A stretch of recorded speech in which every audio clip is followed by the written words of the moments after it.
We've all been there. You sit scrolling your fingertips to the bone, reading less than enticing synopses, finally to find something you believe to be new, only to discover moments later that Team Netflix has just updated the thumbnail. It's all in the algorithm. The app will show you what it thinks you will like based on your watching habits, allowing many gems to go undiscovered and the same small subset of content to appear over and over and over every time you go searching for something new. That is until somebody recommends a title to you that you can type in the search bar. So that's why I'm here, to present to you quite the eclectic list of films that you can find streaming on Netflix UK right now, all of which sit firmly in the horror genre or at the very least dance the chalk outline around it. All of the following opinions are my own based on how entertaining I found the feature. Now I understand that some people will agree with me, some people will not. But regardless of your stance, I'd love to hear your thoughts down in the comments below, and please let me know which films on Netflix right now would make it into your top 10. So without further ado, let's move into the list. First up, Level 16.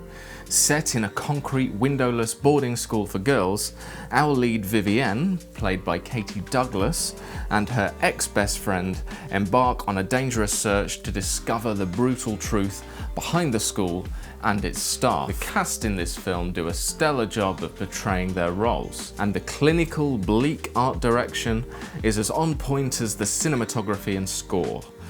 While there are twists and turns, don't expect a myriad of subplots or points to think on. It's a fairly minimalist piece, but what it does well. Next on the list is Geralds Game. Based on the novel by Stephen King, director Mike Flanagan of Oculus and Hush does an impressive job of keeping the audience interested throughout, despite the film being focused, for the most part, around a single scenario and the emotional struggles and memories of a single character.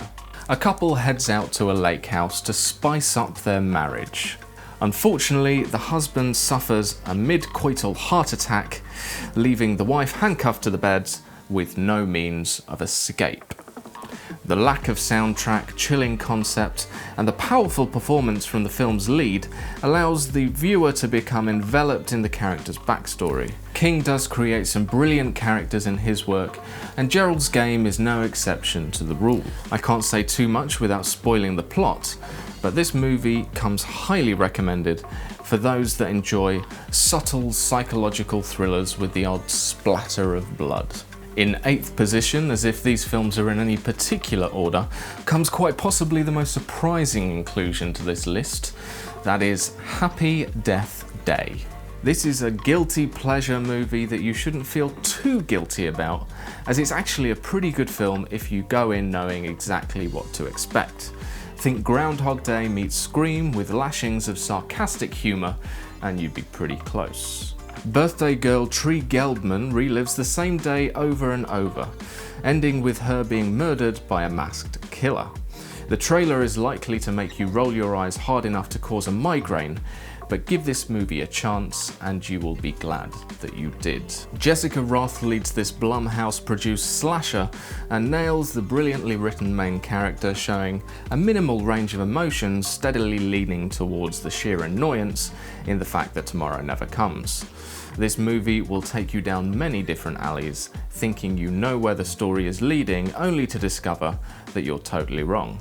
The kill scenes aren't super original, but they don't need to be. What keeps you watching till the end is the intrigue as to who the killer might be, and of course the comedy that's littered throughout. Unsurprisingly, it's the growth of the Tree character which creates the rounded finale, as well as the worst pun in this video. Happy Death Day 2 is also streaming right now, albeit not on Netflix, but it does provide you with some answers that you might feel like you're missing from the first film.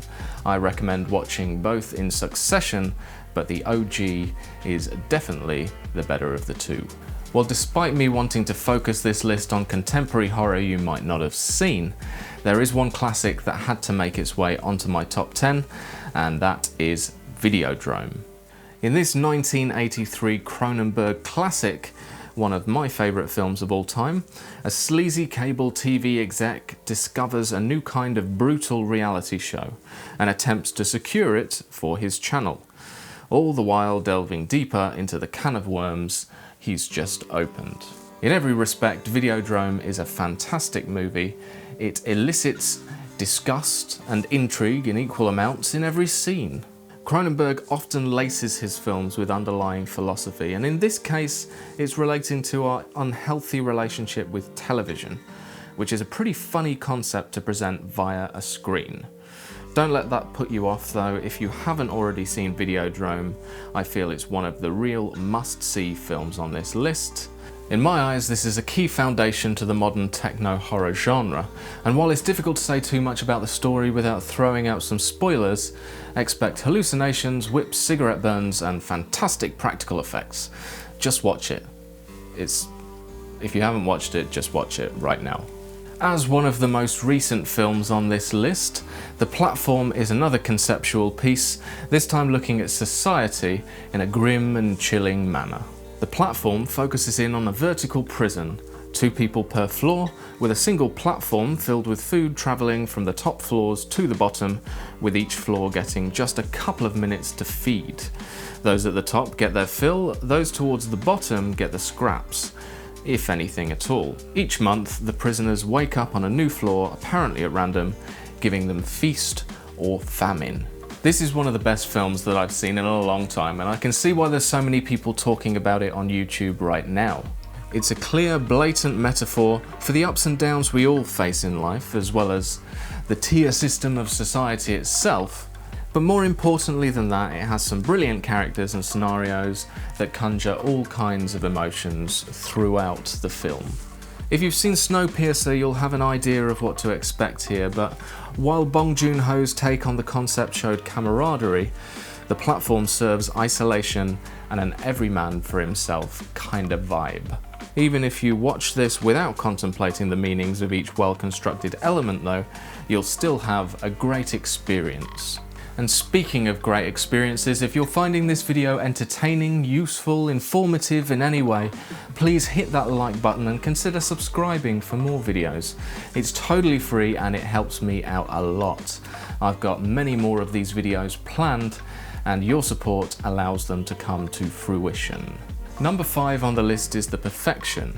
Released in 2018 but only seen by my eyeballs this year, The Perfection takes you on a roller coaster ride through the world of classical musicians. I know, but stay with me.